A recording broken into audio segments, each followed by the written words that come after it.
Hello students, welcome you all to EduVentures Learning. Today we are going to start with the second chapter of Standard 8, which is given in your NCERT books, Microorganisms, Friends and Foe. तो friends का मतलब तो सभी जानते हैं, फो का मतलब होता है दुश्मन। तो माइक्रो ऑर्गेनिजम्स हमारे फ्रेंड्स कैसे हैं और दुश्मन कैसे हैं, इसके बारे में हम लोग पढ़ेंगे। सबसे पहले जान लेते हैं माइक्रो ऑर्गेनिजम्स क्या होता है। डू रिमेंबर, हमने फर्स्ट चैप्टर ऑलरेडी कंप्लीट कर लिया है।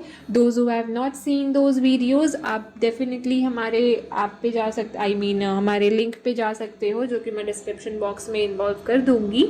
आप उन लिंक्स पे डायरेक्टली क्लिक करके सारे वीडियोस हमारे स्टैंडर्ड 8 से रिलेटेड देख सकते हो। सो ये है हमारा second chapter, micro organisms, friends and foe. Definition of micro organism सबसे पहले देख लेते हैं, क्योंकि यही हमारा बेसिक है। सबसे पहले हमारा जो चैप्टर स्टार्ट हो रहा है वो माइक्रो ऑर्गेनिज्म से है। तो what is the definition of micro organisms और what do you mean by micro organisms? उसका आंसर है a living organism that is very minute to be seen by naked eye, specially a single celled organism is called micro organism. So ऐसे micro organisms, ऐसे organisms जो कि living हैं। सबसे बड़ी बात लिविंग है। जितने भी माइक्रो ऑर्गेनिजम्स होते हैं वो सभी लिविंग होते हैं। जितने भी लिविंग माइक्रो ऑर्गेनिजम्स हैं, जितने भी लिविंग ऑर्गेनिजम्स ऐसे जो कि बहुत ही ज़्यादा माइन्यूट है, बहुत छोटे हैं, इतने छोटे हैं कि वो आप अपनी खुली आंखों से बिना किसी माइक्रोस्कोप के देख ही नहीं सकते। उसे हम कहते हैं माइक्रो ऑर्गेनिजम्स। माइक्रो का मतलब ही होता है बहुत छोटा। तो इतने छोटे हैं, वो सिंगल सेल्ड हैं ऑफ कोर्स, इसीलिए वो इतने छोटे हैं कि हम लोग उनको अपने नेकेड आई से देख ही नहीं सकते। उनको देखने के लिए हमें माइक्रोस्कोप की ज़रूरत पड़ती है, और इसीलिए माइक्रो ऑर्गेनिजम्स को माइक्रोस्कोपिक ऑर्गेनिजम्स भी कहा जाता है।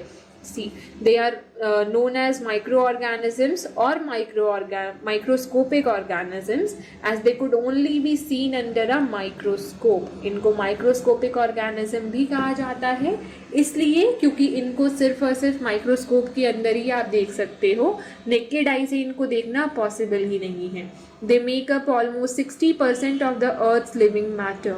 ये जो माइक्रो ऑर्गेनिजम्स हैं ये ऑलमोस्ट 60% बहुत बड़ा रेशियो है। ये कंप्लीट करते हैं, कंपेल करते हैं अर्थ के टोटल लिविंग मैटर का। जितने भी लिविंग ऑर्गेनिजम्स हैं अर्थ पे, उन सब का 60% जो है वो माइक्रोस्कोपिक ऑर्गेनिजम्स के अंडर आता है। Okay, so the study of micro organisms is known as microbiology. और वो लोग जो कि माइक्रोस्कोपिक ऑर्गेनिजम्स के बारे में या माइक्रो ऑर्गेनिजम्स के बारे में पढ़ते हैं, उस पर्टिकुलर चैप्टर्स को या उस पर्टिकुलर सब्जेक्ट को हम कहते हैं माइक्रोबायोलॉजी, जो कि बायोलॉजी का ही एक अनदर पार्ट है। Now, the term microbes is used to describe several different life forms with different size and characters. Microbes word जो है वो हम लोग माइक्रो ऑर्गेनिज्म या माइक्रोस्कोपिक ऑर्गेनिजम्स के लिए यूज़ करते हैं। माइक्रोब्स जिसका मतलब होता है इसके अंदर एक्चुअली बहुत सारे डिफरेंट लाइफ फॉर्म्स आते हैं, बहुत सारे, और उसके बहुत सारे डिफरेंट साइजेस हैं, कैरेक्टरिस्टिक्स हैं। कौन कितने टेम्परेचर पे ज़िंदा रह सकता है, नहीं रह सकता है।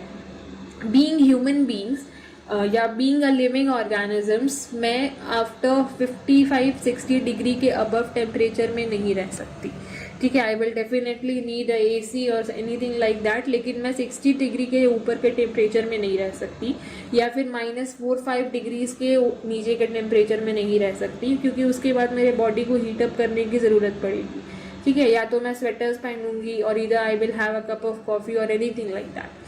तो लेकिन पोलर बियर यहाँ के टेम्परेचर में नहीं रह सकता।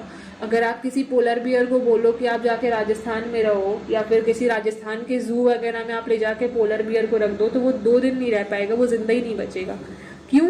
क्योंकि पोलर बियर का टेम्परेचर उसी के लिए बना है कि वो वहाँ पे मतलब पोलर रीजन्स का जो टेम्परेचर रहता है -डिग्रीज में चलते हैं वहाँ के टेम्परेचर, वहाँ पे रहे। वो बर्फ़ के एरिया में रहने के लिए बना है। आप उनको अगर रेगिस्तान में ले जाके रख दोगे तो वो जिंदा ही नहीं रह पाएंगे। तो जितने भी लिविंग ऑर्गेनिजम्स हैं उन सभी को डिफरेंट कैरेक्टर्स चाहिए रहने के लिए, सबके अपने अपने अलग अलग साइजेस हैं, सबके अपने अपने नेचर हैं, सबके अपने अपने हैबिटेट्स हैं, कौन कहाँ रहता है, किस कंडीशन में रहता है, उनकी बॉडी उसी तरह से डिज़ाइन की गई है। So under this thing microbes के अंदर बहुत सारी ऐसी चीज़ें हैं जो आती है, जो हमें इस चैप्टर में पढ़ना है, जैसे कि bacteria, fungi, protozoa, viruses and algae. ये 5 थिंग्स हैं जिसके बारे में हमें पढ़ना है। इसे हम कहते हैं क्लासिफिकेशन ऑफ माइक्रोब्स। माइक्रोब्स के कुछ ऐसी चीज़ें जो कि एक्चुअली हमने माइक्रोस्कोप में देखी हैं, और ये भी देखा है कि इनके अलग अलग साइज़, इनके अलग अलग फॉर्म्स और इनके अलग अलग कैरेक्टरिस्टिक्स कैसे होते हैं। So starting with microbes can be useful as well as harmful, जैसा कि हमारा चैप्टर का नाम है micro organisms, friends and foe. तो ये जो माइक्रोब्स हैं वो यूज़फुल भी हो सकते हैं, हार्मफुल भी हो सकते हैं, डिपेंड्स अपॉन कि उनका नेचर कैसा है। Certain microbes cause severe infections and diseases and can also spoil food and other materials. कुछ ऐसे माइक्रोब्स होते हैं जो कि बहुत ही सीवियरली इन्फेक्शियस हो सकते हैं, बहुत डेंजरस हो सकते हैं हमारे लिए, हमें बीमार कर सकते हैं, हमारा खाना स्पॉइल कर सकते हैं, या और भी बहुत सी ऐसी चीज़ें हैं जिसको वो बर्बाद कर सकते हैं। While others play an important role in maintaining environmental balance. और इसी के ऑपोजिट कुछ ऐसे भी माइक्रोब्स हैं जो कि हमारे ज़िंदगी में बहुत इंपॉर्टेंट रोल प्ले करते हैं ताकि एनवायरनमेंट में बैलेंस बना रहे। सो दोनों ही तरह की चीज़ें हैं। ये जो बैक्टीरिया हैं, कुछ गुड बैक्टीरिया होती हैं, कुछ बैड बैक्टीरिया होती हैं, कुछ अच्छी फंगाई होती है जैसे कि मशरूम्स। कुछ मशरूम्स बहुत अच्छे होते हैं जो आप लोग खाते हो, मोस्टली पीपल मशरूम्स खाते हैं। तो फंगाई का एक फॉर्म है मशरूम्स, जो कि अच्छा भी होता है बुरा भी होता है। प्रोटोजोआ, वायरसेस, आल्गे, ये सभी चीज़ें कुछ अच्छी भी हैं तो कुछ बुरी भी हैं। किस तरह से डिफ्रेंशिएट कर सकते हैं उसके बारे में हम लोग बात करेंगे। Starting with bacteria. Bacteria are unicellular microscopic prokaryotic microbes that contain no true nucleus. Bacteria unicellular होती हैं, ठीक है, सिंगल सेल्ड, माइक्रोस्कोपिक होती हैं। ऑफ कोर्स नेकेड आई से नहीं देख सकते इनको, हमको देखने के लिए माइक्रोस्कोप की ही ज़रूरत पड़ती है। बैक्टीरिया को देखने के लिए माइक्रोस्कोप की ही ज़रूरत पड़ती है। ये प्रोकैरियोटिक माइक्रोब्स होते हैं, हमने प्रीवियसली बात किया है या फिर आगे बात करेंगे सेल एंड टिश्यूज़ वाले चैप्टर में कि प्रोकैरियोटिक और यूकैरियोटिक क्या होते हैं। That contain no true nucleus, इनका खुद का कोई न्यूक्लियस नहीं होता है। एक सेल होता है जिसके अंदर एक बीच में न्यूक्लियस होती है, लेकिन ये बैक्टीरियाज में न्यूक्लियस नहीं होती है।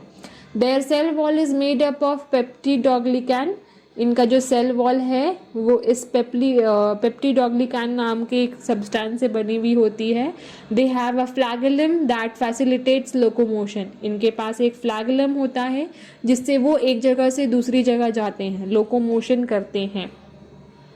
Bacteria are of different types depending on their shapes and sizes. Bacterias बहुत डिफरेंट तरीके के हो सकते हैं, डिपेंड्स अपॉन कि उनका शेप और साइज कैसा है। वो स्पेरिकल शेप्ड के हो सकते हैं जिसको हम लोग कोकी बोलते हैं। अगर स्पेरिकल शेप्ड के बैक्टीरिया हैं दे आर नोन एज कोकी। रॉड शेप्ड के हैं तो बैसिली, और स्पाइरल शेप्ड के हैं तो स्पाइरीलिया।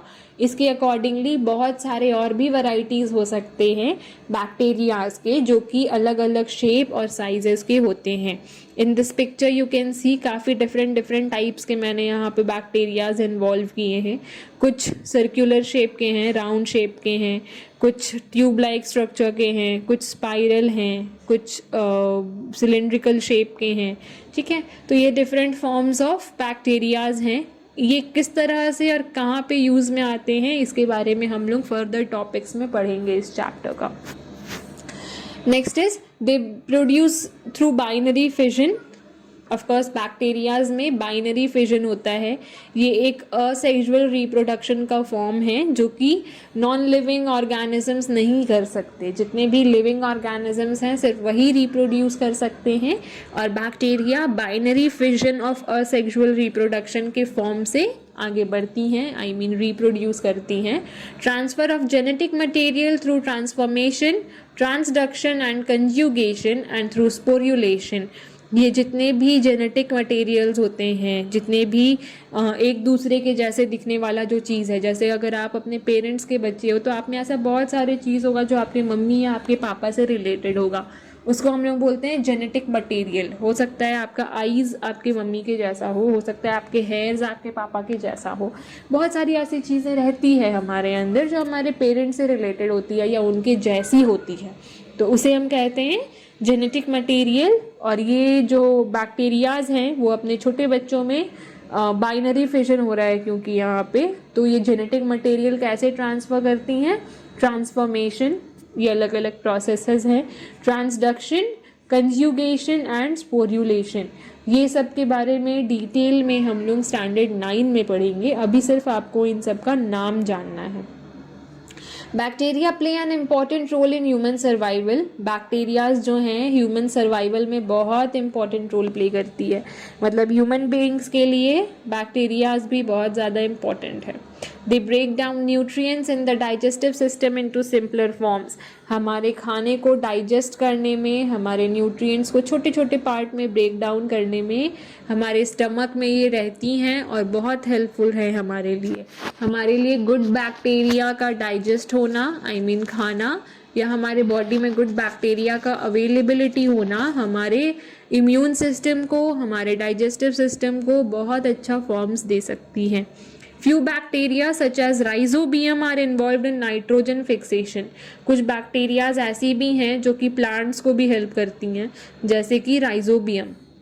राइजोबियम नाम का एक ऐसा बैक्टीरिया है जो कि नाइट्रोजन फिक्सेशन में हेल्प करता है, सॉइल को हेल्प करता है नाइट्रोजन फिक्सेशन में।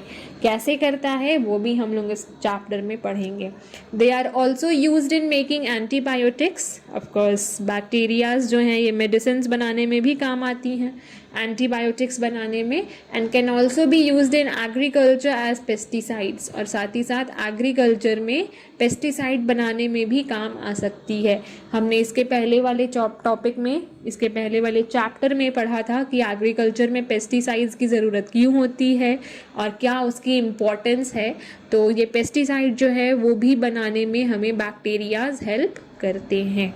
So the other form of micro organisms is fungi. Fungi क्या होते हैं और ये हमें किस तरह से हेल्प करते हैं हमारे लाइफ में या लिविंग ऑर्गेनिजम्स के सर्वाइवल में, उसके बारे में बात करते हैं। बैक्टीरियाज जो हैं वो सबसे पहले हैं और सबसे फोरमोस्टली इम्पॉर्टेंट हैं हमारे लिए, ठीक है। वैसे तो सभी लिविंग ऑर्गेनिजम्स एक दूसरे पर डिपेंडेंट हैं और इक्वली इम्पॉर्टेंट हैं, पर बैक्टीरियाज जो हैं वो हमारी लाइफ में बहुत ही एसेंशियल रोल प्ले करते हैं। उसके साथ साथ फंगाई दूसरा part of the micro organisms है। दीज कैन बी यूनिसेल्युलर और मल्टीसेल्युलर। जैसे हमने बैक्टीरिया में पढ़ा कि बैक्टीरिया जो हैं वो यूनिसेल्युलर ही होती हैं, पर फंगाई यूनिसेल्युलर भी हो सकते हैं और मल्टीसेल्युलर भी हो सकते हैं with the cell wall made of chitin. इनका जो सेल वॉल है वो चिटिन नाम के एक सब्सटेंस से बना हुआ होता है। These are heterotrophic and can not synthesise their own food. Fungi जो हैं हेट्रोट्रॉपिक इन नेचर होते हैं, मतलब ये अपना खाना खुद नहीं बना सकते या किसी ना किसी प्लांट या एनिमल पे ही अपने खाने के लिए डिपेंडेंट होते हैं। Just like human beings and animals, हम लोग भी अपना खाना खुद नहीं बना सकते ना। अगर हमें फूड ग्रेन्स खाना है तो हम लोग प्लांट्स पे डिपेंडेंट हैं, अगर हमें एग फिश चिकन वगैरह खाना है तो हम लोग एनिमल्स पे डिपेंडेंट हैं। अपना खाना हम लोग खुद नहीं बना सकते। ये क्वालिटी सिर्फ एल्गे और ग्रीन प्लांट्स के पास होती है, ठीक है। एल्गे के पास कैसे होती है वो भी हम लोग पढ़ेंगे in the next chapter, I mean in the next video. So here are the different forms of fungi. ये डिफरेंट कुछ ऐसे फंगाई के फॉर्म्स हैं जिसमें आप बहुत सारे मशरूम्स देख सकते हो। This is mushroom, this is mushroom, ठीक है। और डिफरेंट फॉर्म्स हैं, बहुत सारे हैं इस पिक्चर में जो कि अलग अलग साइज़, अलग अलग कैरेक्टरिस्टिक्स और अलग अलग शेप के हैं। दे कंप्राइज मेम्ब्रेन बाउंड ऑर्गेनल्स। ये जो हैं जितने भी फंगाई होते हैं इनके जो ऑर्गेनल्स होते हैं, सेल ऑर्गेनल्स जो होते हैं वो मेम्ब्रेन बाउंड होते हैं। ह्यूमन बींग्स के अंदर भी जो सेल्स हैं, हमारा जो सेल है समथिंग लाइक दिस है हमारा सेल, ये है हमारा न्यूक्लियस। तो ये वाला जो बाहर वाला पार्ट है इसको हम लोग कहते हैं मेम्ब्रेन, ठीक है, लेयर, बाहर का जो लेयर है इसे हम कहते हैं मेम्ब्रेन। तो ये जितने भी फंगाई हैं इनके पास भी मेम्ब्रेन होता है, इनके पास भी आउटर लेयर होता है इनके सेल में, और बहुत सारे सेल ऑर्गेनल्स होते हैं अंदर में। सेल के अंदर जितनी भी चीज़ें पाई जाती है उसको हम कहते हैं सेल ऑर्गेनल्स। तो ह्यूमन बींग्स में भी ऐसा ही होता है और फंगाई में भी ऐसा ही होता है। Yeast, mould, mushrooms are some of the important fungi. ये कुछ ऐसे फंगाई हैं जो कि इम्पॉर्टेंट हैं और हम लोग बेसिकली खाते हैं इनको। यीस्ट हम लोग खाते हैं ब्रेड में, पिज़्ज़ा डो में, कुकीज़ में, केक्स में यीस्ट का इस्तेमाल होता है। मोल्ड्स हम लोग नहीं खाते हैं, वो ब्रेड में लगे हुए वाइट वाइट से वुलन जो होते हैं उसको हम लोग कहते हैं मोल्ड्स। मशरूम्स भी कंज्यूम हम लोग खाते हैं। ये कुछ ऐसे हैं फंगाई जो कि हमारे लाइफ के लिए बहुत ज़्यादा इम्पॉर्टेंट रोल प्ले करते हैं। दे decompose dead plants and animals extracting nutrients from them.